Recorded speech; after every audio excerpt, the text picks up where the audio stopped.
Samsung আবারও foldable দুনিয়ায় level up করে ফেলছে। এটা কোনো কনসেপ্ট না, এটা অলরেডি লঞ্চ হয়ে গেছে। সত্যি বলতে এটা একটা ক্রেজি ডিভাইস।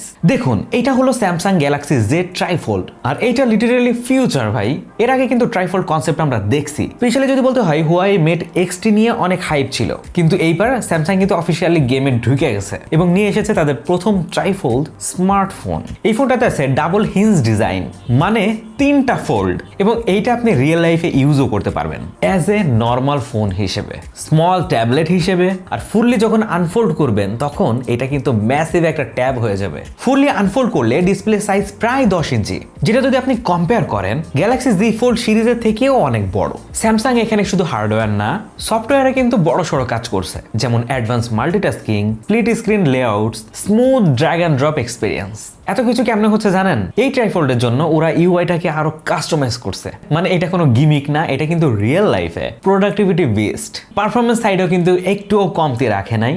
স্ন্যাপড্রাগন 8 এলিট রয়েছে প্রসেসর হিসেবে, তাও কিন্তু 3 ন্যানোমিটারের, 16 জিবি র্যাম, 512 জিবি রম, সাথে আরো কিন্তু 1 টেরাবাইটেরও কিন্তু একটা ভেরিয়েন্ট আছে। মানে আপনারা ইচ্ছা মতো চুজ করে নিতে পারবেন আর কি। সো আপনি এডিটর হন, ক্রিয়েটর হন, অথবা মাল্টিটাস্কার্স হন, এই ফোনটা মূলত সবার জন্যই বানানো। ব্যাটারি হিসেবে রয়েছে 5600 mAh এর ব্যাটারি, আর থিকনেস যদি আপনি আনফোল্ড করেন সেই ক্ষেত্রে 3.9 mm।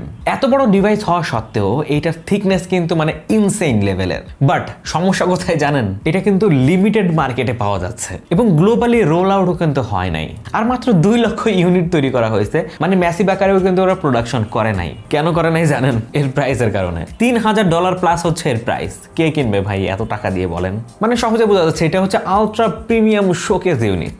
সো হ্যাঁ, এটা সবার জন্য ফোন না, কিন্তু একটা জিনিস ক্লিয়ার, স্যামসাং দেখাই দিছে ফিউচার ফোল্ডেবল ডিভাইস কেমন হইতে পারে। আর অনেস্টলি এটা শুধু একটা ফোন না, মানে এটা হাতে থাকা মানেই হচ্ছে লাক্সারি একটা ভাইব ভাই।